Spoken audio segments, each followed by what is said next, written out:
break. It's 3 minutes past 8 o'clock in the morning. Good morning again. Good morning. How are you doing? What are you having for your breakfast today? Is it a cup of coffee? Is it a cup of cappuccino? Is it tea? Is it milk tea? I should say African tea, as they call it. Or is it a glass of juice? Whatever you're having, have a good time. Tell you about. Stick around with us here because we're still giving you a full packed morning show as you would definitely want to have it. I'm Joran Paul Sonko. Need no introduction for more of the time here because I do that a lot for myself every morning. But clearly, for all of you that are just joining in, this is the second hour of the show. And we are clearly moving forward and beyond with exploring the business ideas and as well analyzing more of the business stories and reports as they happen. Well, in this particular second hour, we start off with the coffee cut. Fred Makuya this time around discusses the car bond business with Marvin Ayebade, who is part of the Association of Car Importers in Uganda's General Secretary, if I'm to put it in that way, but also an imported car dealer. So he's a dealer in imported cars as well. Uganda Revenue Authority set up a new guideline for those particular car importers as well. How will that affect their businesses? However, on the other hand, is that they've as well recorded low sales this year due to quite a number of factors, taxes, and of course maybe the fuel prices that have limited most of the potential buyers from going in for new vehicles or cars definitely. This is time for the coffee cut.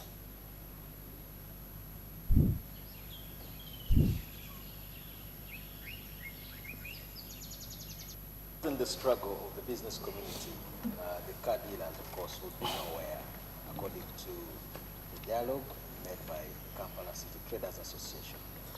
But given the just concluded coffee court, now they have to hope that business can still go on. My name is Fred Makuya, and welcome to the coffee court, where we ask the hard questions, but most importantly, questions that matter. And we'll, of course, be discussing matters of the Car Dealers Association, and of course, their status.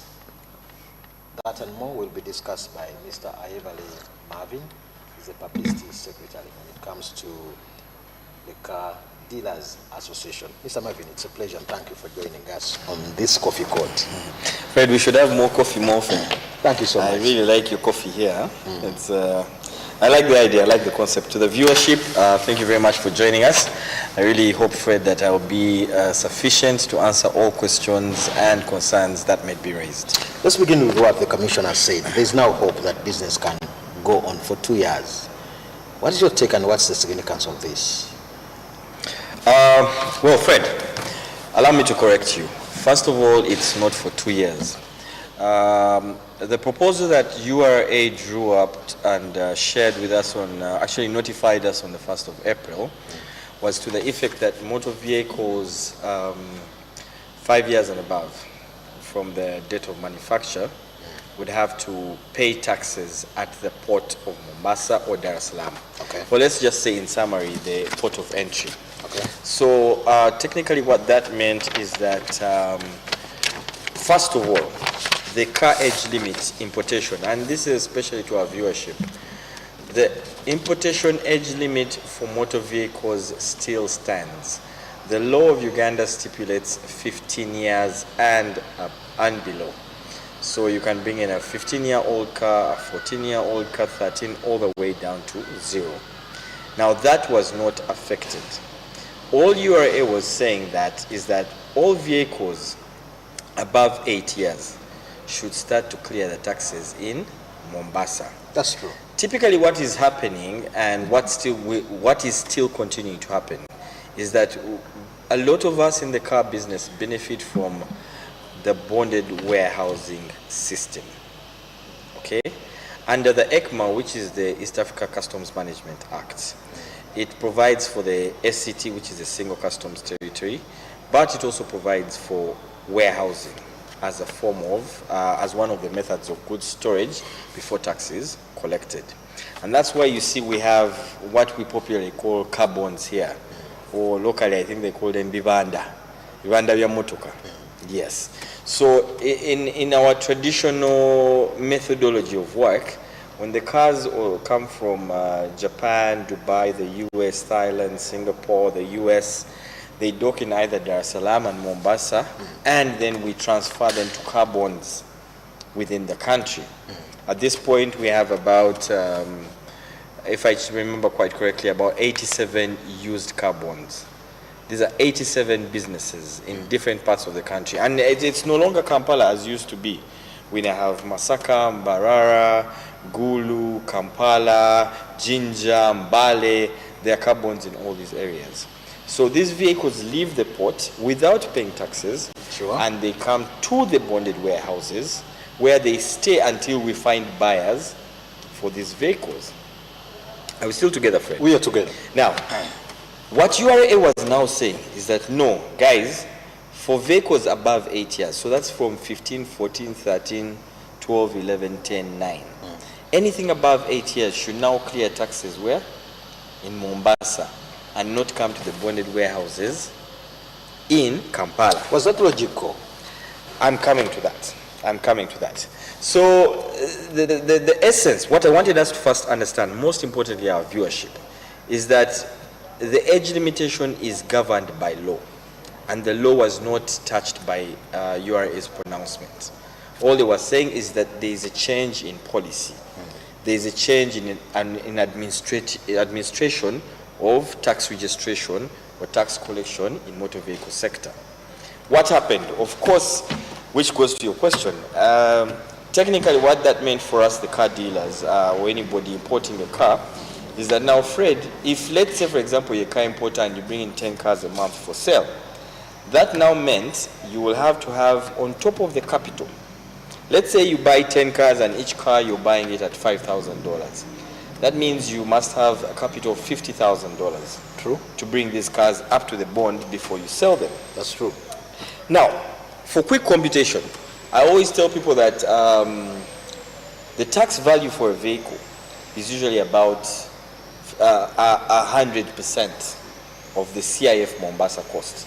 So for example, if you're buying this car at $5,000, the taxes will always be roughly around $5,000, just for this conversation's sake.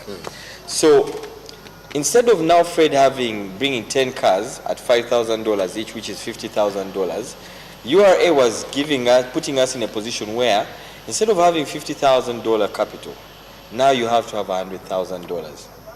Why? Because you would have to have the capital to bring the cars up to Mombasa, pay the taxes, and then now transfer them to the bond in Kampala to be able to sell them. Do you find it logical if Commissioner Abe Kagumire, in charge of customs, says they were losing a lot of money if they allow you to bring these old vehicles into the country? Fred, you know, one of the reasons I accepted to be on this show, you ask very technical questions. Define for me the meaning of the word old. Let us start from there. What is the meaning of the word old? What is an old vehicle? That definition varies depending on who is answering it and under what perspective. I'm bringing it to you because you are an expert in this kind of business. Yes. It is a term that I have never really understood, and I think the narrative needs to be corrected. Let's put it into this context. Good. An old vehicle, 90% of the vehicles that are actually on the roads of Kampala are what you call old vehicles. Why? Because they were not bought from a showroom in Toyota or Victoria Motors or CMC brand new.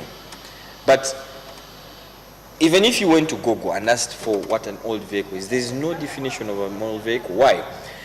You can have a car that was taken out of the showroom, driven on the road for 3 months in a worse mechanical condition than a car that has done 5 years, 6 years, 7 years in Japan, still also being used. So how do you want us to call it, to define it? These are... You could edit our English. Thank you. I think we need to correct the narrative because it's been taken grudgingly to us out of context. I think that the word is used vehicles. Okay.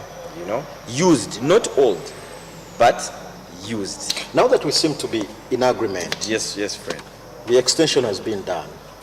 Help us weigh in on the significance of this. We did engage. The one thing I must surely give URA credit for is the fact that URA has taken on an approach that is interactive, that Dialogue. is, you know, let's sit on a table, just like we are here having coffee. Let's talk. What do you need? We are not business disablers. We are enablers. When this came up, when it came to the fore, we did have a couple of conversations with URA over it. Actually, I think we even had the audience of the Commissioner General himself, Mr. Rujoki. The Commissioner General. Yes, plus Abel Kagumire, the Commissioner Customs, and all the Assistant Commissioners, Trade, Field Services, because it's a very pertinent issue. It was going to affect a number of sectors and ultimately the economy, because you do understand that any economy is driven by transportation. Back and forth, the position that was agreed was that we limit tax collection to 2 years from the date of the age limit. Okay. Let me break that down for better understanding. What I mean is that, as I explained at the beginning of this conversation, the age limit for importation of motor vehicles in Uganda is still 15 years. URA's earlier proposal was that no, for every vehicle between 9 years and 15 years, this vehicle should start to clear taxes at the port of entry, whether Mombasa or Dar es Salaam. After brainstorming, going over the idea, pros and cons, we agreed with URA that the vehicles that will now pay taxes in Mombasa are vehicles 13 years and above. So a car that is 13 years will pay taxes in Mombasa, and a vehicle that is 14 years will pay taxes in Mombasa. Fred, let me also share with you something you don't know. Are you aware that cars also have birthdays? I am aware. Exactly. I am aware. Exactly. So when we look at car documentation, they will tell you that this car was manufactured in 2007 July, in 2010 January, in 2015 August. That's how it works. So using that context, using the car's birthday, URA is saying that anything that is 13 years and above as per its birthday, these vehicles will now start to clear taxes in Mombasa or Dar es Salaam. I think with that preamble now, we need to shift gear, of course, on this coffee court. The prices of fuel have escalated. Yes. Oh yes, they are. You're not aware. Anyway, let's carry on, Fred. Yes. So what's the status, the purchasing status, as we talk right now? I mean, as I mentioned earlier, Fred, you do understand that transportation is the driver for the economy. When people don't have money, disposable money, every aspect of our economy is going to be affected. Allow me to borrow the famous words of my brother, Robert Kapishenga. I think there's a clip that has been doing the rounds on social media where he said, "We are broke. People are broke." So even as with vehicles, if you took, I mean, Fred, you've also been using